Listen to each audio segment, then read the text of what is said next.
Welcome back to the Marvel Movie Minute, a daily podcast in which we assemble to explore the films of the Marvel Cinematic Universe 1 minute at a time. In this, our 6th season, we are looking at the Avengers. I'm Andy Nelson from the Next Real Film Podcast. And I'm Pete Wright, star of the Avengers.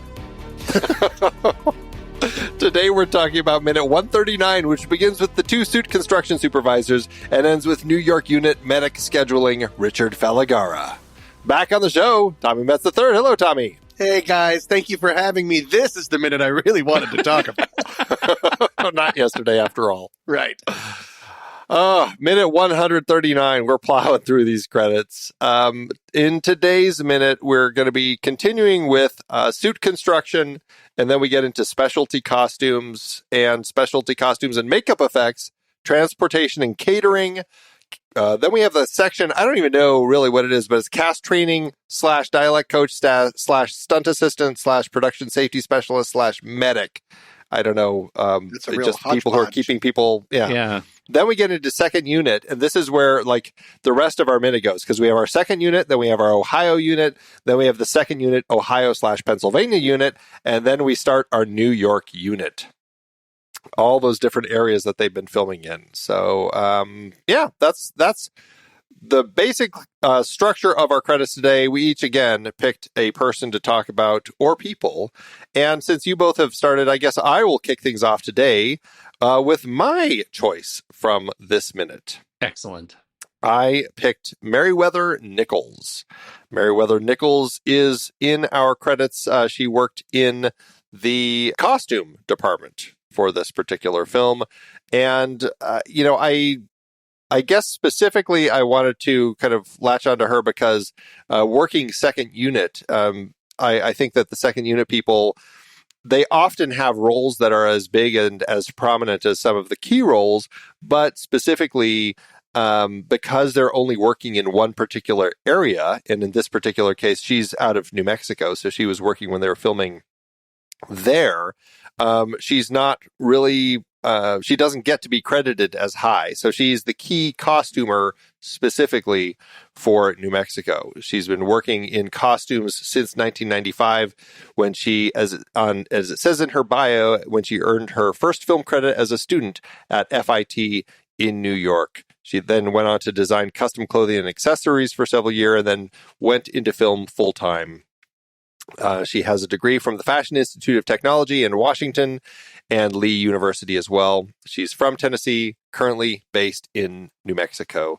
And, she's one of these people who, because New Mexico has become such a prominent place of production, she's just one of these people. I don't think I knew that. Really? New Mexico, huh? Yeah. Okay. She has been very, very busy doing a lot of stuff there and, on a lot of things. I mean, her first key costuming job, fantastic movie, Hustle and Flow. Oh, yeah. Oh, wow. Right. Hard out there for a pimp. Yeah, hard out there for a pimp, exactly. What was it in the Oscars that I always remember because that was Jon Stewart hosting, and he's just like, just for the record, The Three-Chain Mafia. Three-Chain Mafia 1, Martin Scorsese 0. Is the general point of, I've worked on things that had second units, but it's the point that you can have 2 separate teams working at the same time, right? That you're not having to make one person. Is that correct? Yeah, it's really because... Or at least get preparation at the same time. They can be filming at the same time, too, because they're doing a lot of stuff that doesn't necessarily require the director to be there because you're not using all of your stars and everything. Right. A lot of the second unit in New Mexico was probably the running around of the base at the very beginning, Project Pegasus, where you just have a lot of SHIELD agents running through as the place is being blown up and falling apart. And don't forget Clark Gregg trying to climb stairs. Clark Gregg, but the second unit director probably, or the second unit team probably was not involved in the specific stuff with Clark Gregg. Yeah.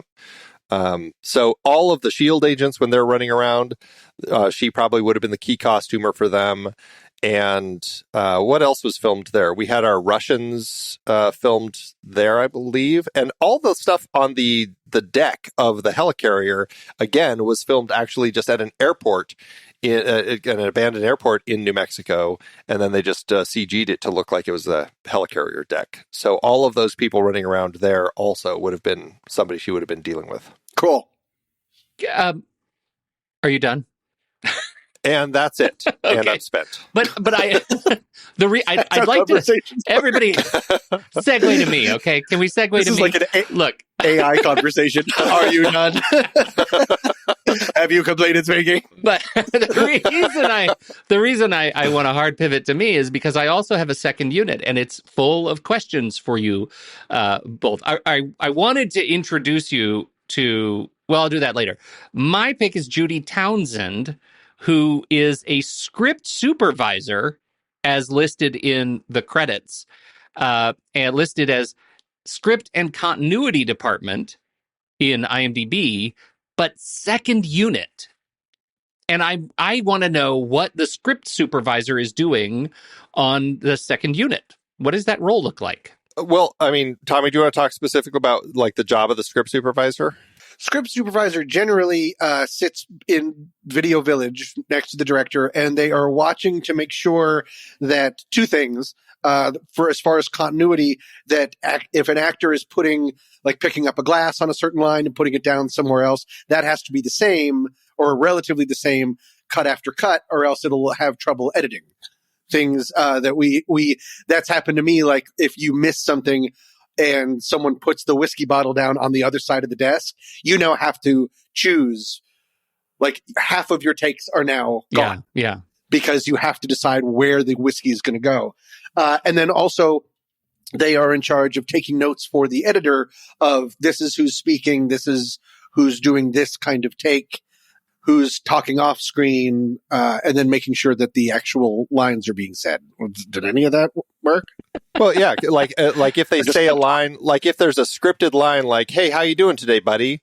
And they say, "Hey, how you doing today, pal?" Like they'll make a note. Oh, they said "pal" on this take, and if you ever look at like the script supervisor's notes that they submit after the movie, I mean, it's crazy because they'll have the whole page marked up with how many takes. The take went from this line to this line. They said this on this take. Like it's amazing how much detail. Squiggles, and it'll be like off screen, on screen, off screen, off screen.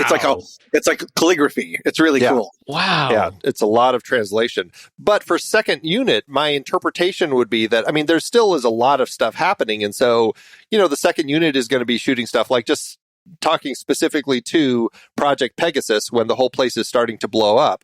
Like when we have a shot of the helicopter coming in to land and we've got all the SHIELD agents running through and the vehicles driving through, like they're going to be making notes. Okay, the vehicle passed at this point and then this group went this way.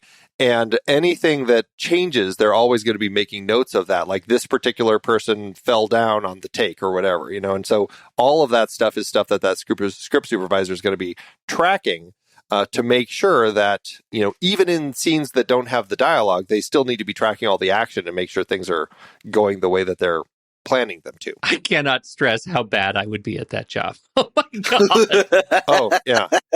It's hard. Like I've done it on just some small things before, and just like the amount of things you have to be paying attention to, like it just, because then somebody's going to ask, "Oh, did we change the time on that one?" Oh, I don't know if we actually went back to change the clock for that shot. Oh my God. Right. Well, they're also backup for big scenes of people running around and stuff. They can also be good backup for the first assistant director in making sure that the same background actors are not in this, if we're looking this way, you can't have the guy with the mustache. And then when we see the other side of the world, the guy with the mustache can't be there. Wow. Also. So it's keeping track. That is dizzying. Yeah. Just dizzying. Well, this is another one of those roles that I find interesting, given your comment the other day, Tommy, about how like it's hard to move from first AD to director. Judi has been a script supervisor 58 times in and that seems like at what point does the script supervisor's brain just turn to potatoes? Because that seems really rough. But we've talked about a couple of other films that Judi has worked on. We talked about Piranha 3D is one of those in the list. Yeah, that was a hit. And let's see, Sicario, we haven't talked about, but a good movie. But I mean, since 1988 with Side Roads, Judi started doing this particular bit of work. And it has some just incredible credits, script supervising credits. So I just thought that was really interesting. As a sidebar, I did mention I wanted to bring up Joe and Joey, my pals Joe and Joey. Oh, yeah. Only because they're listed on the credit scroll as Joe Bacharka and Joey Bacharka together, separated by a bullet. And they are listed as electricians. And Joey Bacharka is in IMDb. And Joe Bacharka is not. There are apparently two Bacharkas, and I wondered if they're father and son or brothers or... Oh, I was wondering how could this possibly be... Right. Right? Because they are listed... It's not like, I want you to list my name, but also list my nickname, Joey, full... like, that would be very, very strange. And I think they might be father and son. Kudos if they managed to pull that off. As far as I can find, there are two, but I think they just go by both of them Joe now on the internet, and... it makes it very confusing to figure out who's who. So I've been looking at photos. Wow. They kind of look the same, and the photos are very old. So I don't know. But Joe and Joey. I think the only other thing I was told I have to say today is that, yes, this is the minute where I am represented. Peter Wright is the special effects art department. Right, Peter Wright. Right, Peter Wright. And Peter has worked on, in addition to the Avengers, Requiem for a Dream. That's on our list. My favorite. Wait, what was his position again? Art department in Requiem for a Dream. Europa Report, The Dead Don't Die, and then a lot more of the small screen stuff. Jessica Jones, Luke Cage, Iron Fist, The Punisher, Dickinson. So we're moving over to Apple TV stuff now. So it feels like he's a production house guy and is on a lot of those. But I was informed by the producers that I needed to mention Peter Wright is in this movie. If you met him in the flesh, would the world end? Yeah. Is that how that works? That's the singularity. Yeah. Okay, cool. Well, I'm going to make that happen because I need a nap. Oh my gosh, that's so funny. That's awesome. My turn? Yeah. Yes. All right, minute 139. I picked someone from the second unit, a young man by the name of Ian Lightfoot Simon. He was a production assistant for the second unit under UPM Paddy Cullen. Did a little dive. He's been a production assistant on such films as Hell or High Water, The Founder, and he seems to go back and forth between being a production assistant and then a first or second assistant director. He's a first assistant director on a number of films, including the upcoming Christmas Actually, starring the always delightful Malin Ackerman. And why I'm bringing up Ian is because way back in 2018, he was one of the two first and assistant directors of a tiny film called 30 Nights of Sex to Save Your Marriage. Wow! Hey, Ian was with us for the entire production of Mandy and I and Johnny's movie. So yeah, it's cool to see him bouncing around and moving up from production. Really cool. He seems to sort of go back and forth. But yeah, that's exciting. And he seems to be now on a full path of just being a first assistant director. So that's a step up, which is great. That is awesome. Congratulations, Ian. He was wonderful. That's awesome. Yeah. That's really cool. It is fun to kind of see the people who are kind of moving up and working to kind of get those bigger and bigger jobs and everything. Because it takes a lot of work. I mean, you spend a lot of time on a lot of sets to do that. And not everybody successfully does that. So, right. Yeah. Fantastic. Well, I don't know if we have anything else to talk about with this particular minute. Any last thoughts from anyone? I feel like we kind of covered it. Yeah. Yeah, I loved it. Love doing second unit stuff. Second unit. Yeah. Well, what's funny about that is Meriwether Nichols, Judi Townsend, I don't know about Ian Simon, but maybe because we're talking second unit, they likely have all been working together, at least in the same community out in New Mexico. So yeah. Right. Again, Tommy, New Mexico, quite the place. Quite the place. I'm hearing more and more about it. All right. Well, let's wrap up today's minute 139. We will be back tomorrow again with Tommy closing it out and closing out his run on this season with minute 140. So, Tommy, thank you so much. Always a pleasure. See you tomorrow. And Pete, thanks as always. I'm talking about a suit. Till next time, true believers.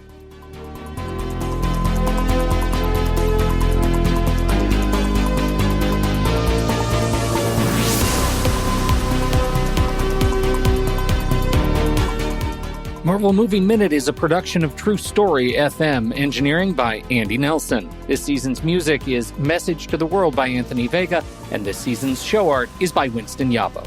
Find the show at TruStory.fm. If your podcast app allows ratings and reviews, please consider doing that for our show.